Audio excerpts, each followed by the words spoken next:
L'histoire commence dans un immeuble de la région barasienne. Elsa, une jeune fille aux cheveux blonds, attendait son amie Yacine. « Allez Yacine, grouille-toi !» Elle était parée d'une robe légère qui lui arrivait en dessous des genoux. Le noir de son habit contrastait avec sa peau blanche. Elle avait aussi une veste en cuir qui lui donnait des airs de roqueuse. Elle patientait dans le couloir et jouait nerveusement avec son chapeau. Yacine, lui, s'affairait dans la salle de bain. Devant le miroir, il perfectionnait les boucles de sa moustache afin qu'elles soient parfaites. « Oui, j'arrive !» lança-t-il à l'attention de son ami. Il attrapa sa veste et trottina jusqu'à la porte de son studio.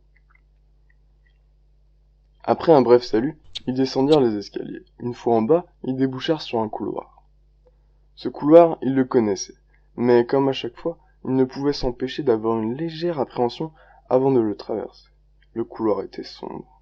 Sur les 10 lumières qui devaient éclairer les 20 mètres de couloir, seules 3 fonctionnaient par intermittence. Une 4e émettait un faible halo et un son grésillant. Une autre, complètement éteinte, grouillait de petits points noirs.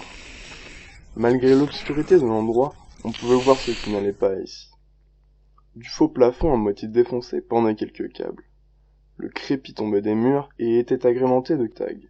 Le sol, quant à lui, était décoré d'auréoles et parsemé d'amas de poussière et de débris de verre. Yacine avança et sentit ses pieds qui collaient légèrement sur le sol. Exactement la même sensation que lors de fin de soirée.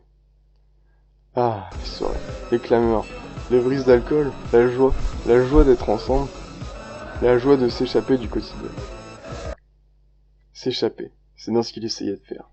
S'échapper de cette atmosphère lugubre, de ce maudit couloir.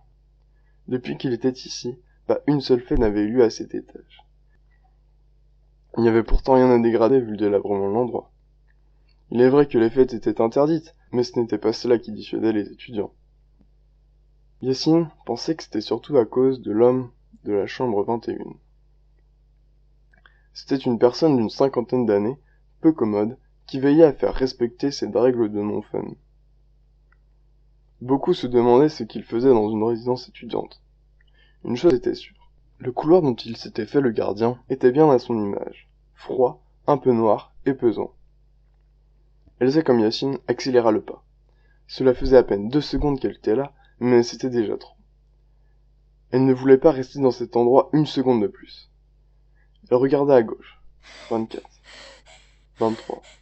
La porte de l'appartement suivant, le 22, lui paraissait bien loin. Son regard se tourna vers la droite et se posa sur le tag de la porte 27.